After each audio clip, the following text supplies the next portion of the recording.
Buonasera e benvenuti a questa edizione di TG Sicilia, i titoli del nostro telegiornale. A Catania si spara ormai ogni notte, 6 episodi negli ultimi 4 giorni. La città è in allarme sicurezza. A Palermo i turisti disertano una buona fetta del centro storico per la mancanza di sicurezza, con gli episodi di criminalità che si moltiplicano. Libero Grassi, 34 anni dopo, l'imprenditore fu ucciso nel 91 da Cosa Nostra per aver detto no al pizzo in televisione e sui giornali. La città sta facendo passi indietro però, dice il figlio. Mi sono sentita violentata. Ai nostri microfoni parla Giulia Vitaliti, influencer catanese che insieme a centinaia di altre donne ha scoperto online le sue foto rubate. Il sito sessista è stato finalmente chiuso. La Sicilia rischia di perdere 40 milioni di fondi del PNRR e la possibilità di assumere 1.600 infermieri di famiglia a causa dei ritardi nell'attivazione dei corsi di formazione.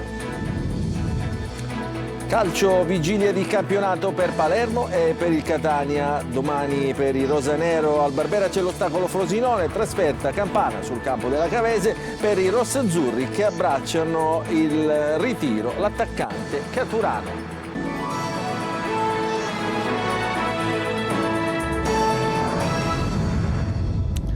Ancora buonasera. Un'altra notte di fuoco a Catania. Proiettili, pallottole, piombo sulle saracinesche di 2 attività commerciali, 6 sparatorie in 4 giorni ed è un'escalation di violenza che fa crescere la tensione in città. Il servizio di Lorena Dolci.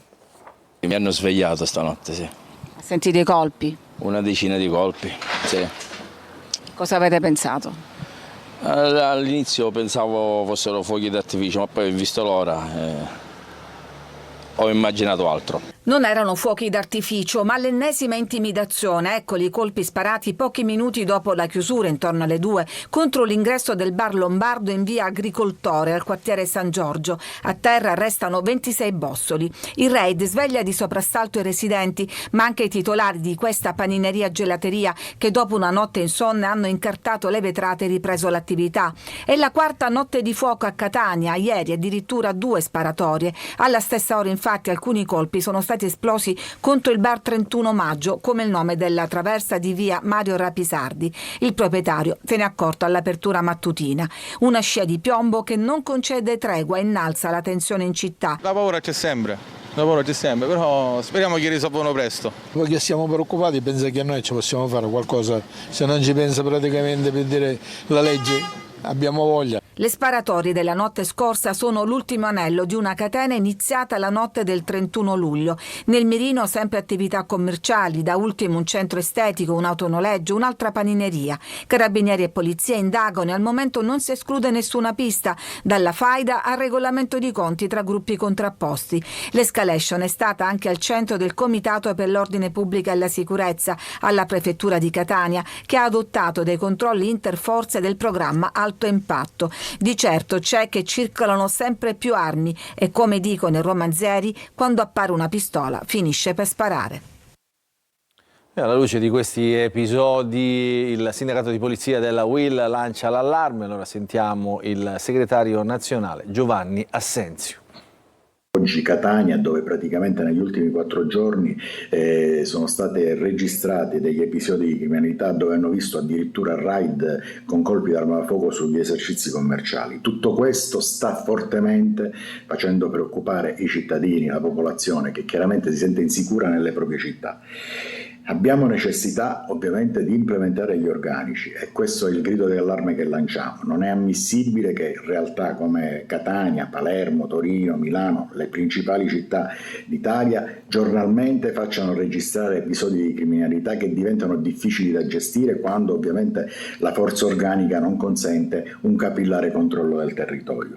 Necessita intanto su Catania un comitato per l'ordine e la sicurezza pubblica dove sia presente anche il Ministro dell'Interno e che vengano mandati il prima possibile personale per rimpinguare gli organici e quindi dare quel senso di sicurezza che la popolazione si aspetta. Anche a Palermo continua a crescere la violenza, un'intera area del centro storico appare ormai fuori controllo e persino i turisti cominciano a scappare. Nei giorni scorsi i delegati delle circoscrizioni si sono recati in questura, ma non sono stati ricevuti perché non erano attesi. Prevista adesso una convocazione per un tavolo tecnico la prossima settimana. Il servizio di Manlio Viola. Cresce l'allarme sicurezza a Palermo, dove non passa sera senza un episodio violento più o meno grave. Il fulcro delle preoccupazioni è in pieno centro storico. La centralissima via Macheda di fatto è ormai spaccata in due, dal Teatro Massimo fino ai Quattro Canti, un luogo per passeggiare pieno di locali, forse anche troppi, e di turisti e palermitani. Dopo i Quattro Canti e fino alla stazione ferroviaria centrale, invece, la stessa strada diventa terra di nessuno, in preda a conflitti fra bande di giovani siciliani ed extracomunitari, e la situazione esplode letteralmente intorno a Ballarò, divenuta area di spaccio. A confermare la situazione difficile sono anche i religiosi che lavorano nel quartiere. Ballarò è un quartiere vivace ma in agonia. Lo spaccio, la malavita, l'insicurezza, l'illegalità diffondono tra la gente quella condizione di chi dice non c'è nulla da fare. Siamo veramente esasperati, ma tutta l'asse tra via Torino e via Divisi è incontrollabile. Se l'allarme sicurezza fino a qualche tempo fa era percepito solo dai palermitani, adesso i gestori dei B&B locali avvertono che anche i turisti non si sentono più sicuri. In alcuni casi c'è chi ha rinunciato alle vacanze ed è tornato a casa. Le persone amano passeggiare tra i monumenti, però dopo un certo orario questa parte, soprattutto della via Macheda che va dalla stazione ai Quattro Canti, diventa terra di nessuno. Tutti chiedono maggiore presenza delle forze dell'ordine, maggiori pattuglie, ma l'area da controllare è vasta, il personale poco e la situazione è complessa. Auspichiamo che già dalla prossima settimana in qualche modo si riesca a fare questo tavolo di attenzione nei confronti di questo territorio. Adesso a Catania sono state recapitate false multe agli automobilisti. I truffatori utilizzano il logo e la grafica del servizio PagoPA per inviare falsi avvisi di pagamento di presunte violazioni del codice della strada tramite email o SMS. Nel messaggio viene indicato un importo per un presunto eccesso di velocità, con l'avvertenza che la sanzione potrebbe raddoppiare entro 72 ore. Il link contenuto nel testo rimanda a un sito clonato che poi riproduce l'interfaccia di PagoPA, ma poi si impossessa di informazioni sensibili, così i vigili urbani a Catania invitano a non cliccare su collegamenti sospetti e a utilizzare esclusivamente i canali istituzionali per eventuali pagamenti. Ritorniamo a Palermo perché 34 anni dopo la sua morte è stato ricordato Libero Grassi, ucciso nel 91 da Cosa Nostra per aver detto pubblicamente no al pizzo. L'allarme però del figlio dell'imprenditore che dice la città, Palermo, sta facendo passi indietro. Marco Gulla. È stato il primo a ribellarsi al racket di Cosa Nostra, al pagamento del pizzo. Ucciso 34 anni fa dalla mafia, Libero Grassi è diventato un'icona della lotta a Cosa Nostra. Come ogni anno, nel giorno della commemorazione, i figli Davide e Alice Grassi, insieme al nipote Alfredo, in via Alfieri, luogo del delitto, hanno incollato alla parete un manifesto e verniciato di rosso il luogo dove è stato trovato l'imprenditore assassinato. L'imprenditore venne ucciso alle 7:30, mentre come tutte le mattine si recava al lavoro nella propria azienda tessile, la Sigma. A distanza di tanti anni, però, il figlio di Libero Grassi non vede miglioramenti netti da parte della città. Spesso questa città tende a tornare indietro, diciamo anche nei momenti buoni, quando si fanno due passi avanti, poi se ne fa un indietro. Per ora la città è diventata violenta. Mafiosa poco o molto lo è sempre stata, ma a me mi terrorizza anche questa violenza di strada perché è una perdita di valori. Nel manifesto affisso ogni anno dai figli si legge il 29 agosto 1991, cui è stato assassinato Libero Grassi, imprenditore, uomo coraggioso, ucciso dalla mafia, dall'omertà dell'associazione degli industriali, dall'indifferenza dei partiti, dall'assenza dello Stato. E adesso parliamo dell'Etna che resta in preallarme. La Protezione Civile regionale assicura che l'attività è contenuta e il sistema di monitoraggio Etnas sta funzionando. Non ci sono al momento ripercussioni sui voli in arrivo e in partenza da Fontanarossa, ma resta l'alert Vona di colore arancione. Il servizio di Orazio Longo. L'Etna rimane in fase di preallarme con l'interdizione delle zone definite a pericolosità permanente, leggasi le aree sommitali. A confermarlo è la Protezione Civile regionale, uno spettacolo con 3 bocche eruttive, gli eventi effusivi dal cratere di sud-est, da guardare però dalla giusta distanza, spiega il direttore Cocina. L'attività è contenuta, quindi non ci sono particolari rischi. Certo, ci spaventiamo sempre di episodi come quello avvenuto il 2 giugno, la colata piroclastica che ha raggiunto l'estensione di 1 chilometro, che sicuramente avrebbe potuto mettere a repentaglio la vita umana. Uniforme lo standard delle ordinanze comunali che regolamentano l'accesso alle zone sommitali. Anzi, io ho fatto una direttiva in questi giorni, i comuni sono subito adeguati e così pure gli operatori economici, le guide e quelli che dovevano appunto rispettare il divieto di avvicinamento alla colata lavica, che è stato messo in 50 metri. Soddisfatto Cocina del sistema Etnas. Ecco, Etnas è un sistema maturo con cui noi riusciamo a dare l'allerta precoce per tutti questi eventi con qualche ora di anticipo. Adesso parliamo delle segnalazioni, delle denunce che sono arrivate da tutta Italia contro il sito sessista che rubava le foto delle donne e poi le metteva online. Tantissime anche le siciliane finite nel mirino a loro insaputa. Ai nostri microfoni ha parlato l'influencer Giulia Vitaliti. Sentiamo il servizio. Violata, è stata una molestia vera e propria. Ecco come si è sentita Giulia dopo aver scoperto che le foto e video del suo profilo social, modificate e sessualizzate, erano state sottratte illecitamente e pubblicate sul forum sessista fica.net, che dopo la bufera politica e mediatica ha chiuso. Ogni foto che pubblico, ogni storia che metto, screenata e messa su quel profilo, commentata, insulti a sfondo sessuale, trasformate in altro che io non ho visto. Come Giulia Vitaliti, influencer catanese da oltre 1,5 milioni di follower su TikTok, altre centinaia di migliaia di donne hanno subito la stessa violenza sessuale digitale. Influencer, personaggi pubblici, giornaliste, ma anche donne comuni. Ma come ti sei accorta di essere finita su questo sito? Una ragazza che mi segue mi ha cercata sul sito e mi ha trovata. 25 pagine di mie foto dal 2021 fino ad oggi. Il caso però è scoppiato e il sito ha deciso di chiudere solo dopo che ad essere esposte alla gogna social dal carattere misogino, osceno, violento e volgare sono state anche le donne della politica del nostro paese. Sarà anche il brutto del mestiere, ma non significa che io per il mio mestiere devo accettare il fatto che vengano violati i miei diritti. E scoprire che anche una foto in cui sono dalla testa ai piedi vestita con la tuta viene sessualizzata è una roba, cioè non mi sono più sentita libera i giorni successivi a pubblicare neanche una foto in cui si vedesse la mia faccia. Io ormai esco di casa non avendo idea di chi mi sta guardando, se magari è uno di loro oppure no. Il portale era attivo da oltre 20 anni. Vuol dire che io devo mostrare ancora meno. Ho sbagliato a credere che le persone avessero del pudore, io ho sbagliato a vedere il meglio nell'umanità. C'è gente che dovrebbe stare rinchiusa. Importa solo che sei una donna, che respiri e che hai gli attributi della donna. Esattamente. E tu hai denunciato? Sì, io ho querelato. Ho fatto querela, polizia postale e ho richiesto la pena per i reati. Adesso però la pagina della sanità, perché la Sicilia è in pericoloso ritardo nella formazione dei nuovi infermieri di famiglia, così si chiamano. I corsi master non sono stati ancora attivati e il tempo stringe. Si rischia di perdere dunque 40 milioni del PNRR e la possibilità di assumere 1.600 persone e lavoratori destinate all'assistenza sanitaria. Maglio Viola. La Sicilia rischia di perdere la possibilità di assumere a tempo pieno e indeterminato 1.600 nuovi infermieri nella sanità e al tempo stesso rischia di perdere anche 40 milioni di euro di fondi del PNRR già vincolati a queste assunzioni. Stiamo parlando degli infermieri di famiglia, la nuova figura prevista dalla revisione del sistema sanitario italiano concordata proprio in ambito PNRR.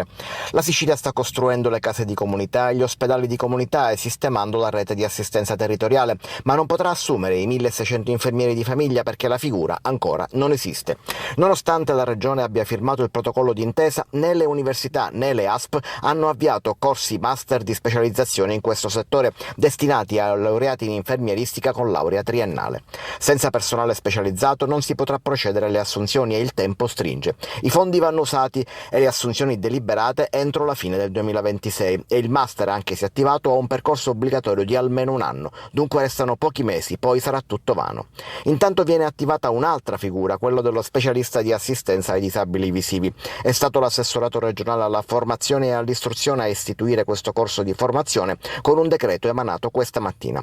La figura, che rientra nell'area dei servizi alla persona, lavorerà in stretta collaborazione con altri operatori sociali ed educativi, accompagnando anche l'intero percorso formativo e riabilitativo. Un medico di base di Saponara, comune del Messinese, ex sindaco proprio dello stesso comune, Aldo Panarello, è stato aggredito nel suo studio privato da un uomo che lo ha colpito violentemente con dei pugni. Adesso l'uomo è ricoverato al Policlinico di Messina in gravi condizioni, dove sarà sottoposto a un intervento maxillofacciale. Sul caso stanno indagando i carabinieri. L'aggressione, però, pensate, è avvenuta nello stesso studio dove il 1° agosto del 1995 il suocero del dottore aggredito, Vittorio Meli, anche lui medico, è stato ucciso da un paziente convinto che le sue condizioni si fossero aggravate per una cura sbagliata. A Siracusa adesso 72esimo anniversario della lacrimazione di Maria, da oggi al via 4 giorni di eventi nel santuario dedicato appunto alla Madonna delle Lacrime. Il servizio di Francesco Aloi. Sembra ieri, eppure da quei giorni sono passati 72 anni. Era il 1953, quando dal 29 agosto al 1 settembre da questo quadretto in gesso fuoriuscirono lacrime umane. Un evento che nemmeno la scienza è riuscita a spiegare, un miracolo che nessuno ha mai dimenticato. Questa immagine dà tanta consolazione, questo cuore immacolato di Maria che accoglie i figli e dà tanta speranza. Noi qui in santuario vediamo tanti miracoli di consolazione. Decine di migliaia i fedeli attesi in questi giorni, qui nel santuario della Madonna delle Lacrime. Ogni sera alle 19 la celebrazione è presieduta da un vescovo e lunedì arriva il cardinale Rolandas Makrickas, arciprete della Basilica di Santa Maria Maggiore di Roma. Per noi è una presenza importante perché Papa Francesco ha voluto essere seppellito proprio nella chiesa dove lui presiede la comunione con la Chiesa. Intanto è ancora fresco il ricordo dello scorso anno, quando a celebrare fu l'allora cardinale Prevost, oggi Papa Leone XIV. Lo è particolarmente legato alla Madonna delle Lacrime, ma alla Madonna che si è manifestata nelle varie situazioni. E nell'anno del Giubileo della Speranza, segno di speranza sono le lacrime di Maria, come ha ricordato il Santo Padre. Trapani ricorda Eric Satie, grande compositore e pianista francese, con un concerto al chiostro San Domenico. In scena un duo composto da pianoforte e sax. Il servizio.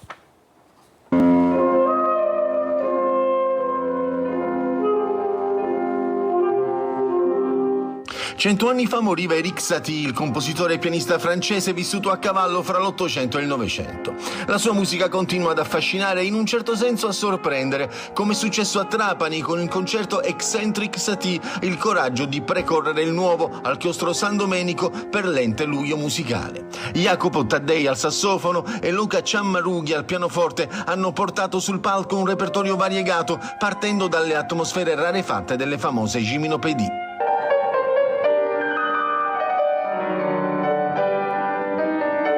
Satie fu veramente un innovatore incredibile, è il padre praticamente dell'ambient music, lui la chiamava musique d'ameublement, musica di arredamento, cioè una musica che crea un paesaggio sonoro, che arreda un ambiente, come questo chiostro in cui ci troviamo.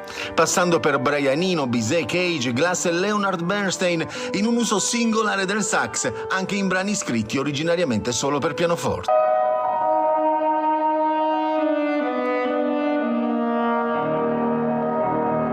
sassofono è uno strumento camaleontico, si trova secondo me a suo agio sia nel repertorio, diciamo così, scritto originale, quello della seconda metà dell'Ottocento e primi del Novecento, e poi è considerato anche, diciamo così, re del jazz, quindi ha una doppia identità, ha più facce.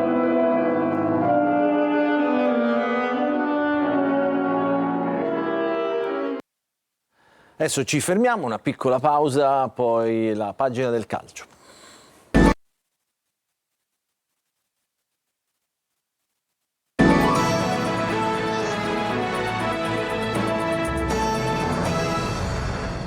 Ancora ben trovati nella seconda parte del nostro telegiornale. Apriamo la pagina dello sport e vigilia di match per il Palermo che domani in un Barbera quasi tutto esaurito affronterà il Frosinone, seconda partita del suo campionato. Sul mercato si avvicina l'esterno sinistro Samuel Giovane. Marco Gullà. Lavoro, sacrificio, risultati. Il Palermo di Pippo Inzaghi fino adesso nel suo bagaglio ha sempre portato queste qualità. La strada appare tracciata, ma ovviamente i siciliani dovranno percorrerla fino in fondo. La prossima fermata è quella di domani al Barbera contro il Frosinone, oltre 30.000 spettatori. Probabile che si superi anche il dato del match contro la Reggiana, ovvero 31.000 circa. Pippo Inzaghi, nonostante gli ultimi arrivi di Joronen e Veroli, non cambierà formazione rispetto a quella scesa in campo sabato scorso.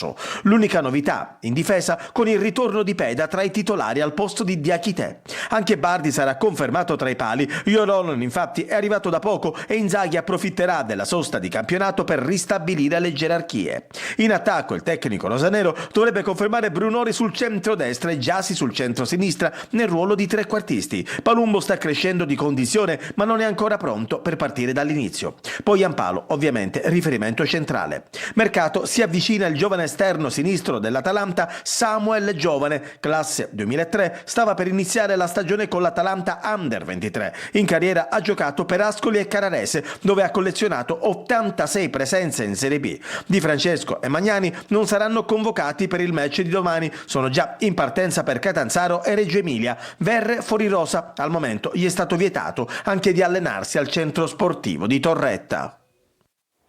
Attenzione perché è una notizia all'ultima ora proprio che riguarda il Palermo in emergenza portieri, perché nel corso dell'allenamento di oggi pomeriggio si è fatto male Francesco Bardi, l'infortunio sembra piuttosto serio, si tratterebbe di una lesione alla pianta del piede. Il giocatore dunque potrebbe stare fuori almeno 2 mesi. Domani contro il Frosinone dunque toccherà al nuovo acquisto Joronen per difendere la porta rosanero.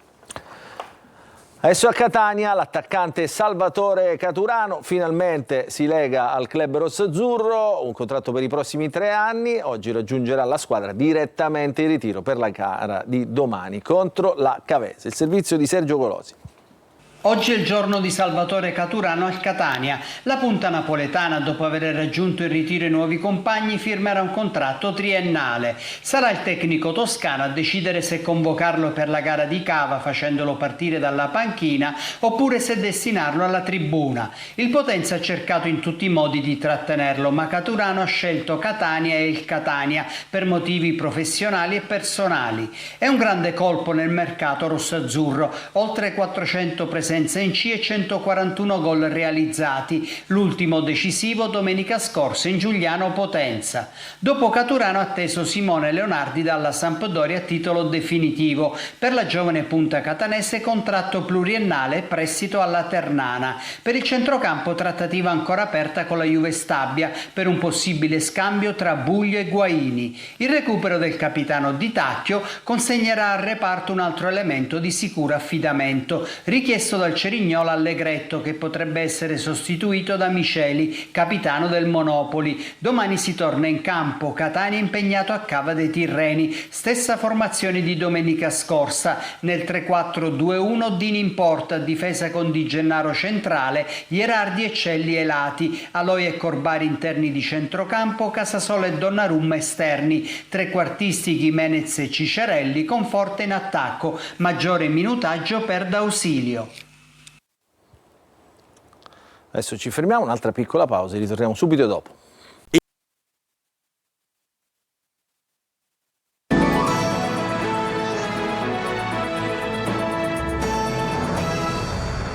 Rientriamo in studio, in diretta, non ci sono ulteriori aggiornamenti, dunque il nostro telegiornale finisce qui. Vi ringraziamo per averci seguito e vi auguriamo buon proseguimento di serata a tutti.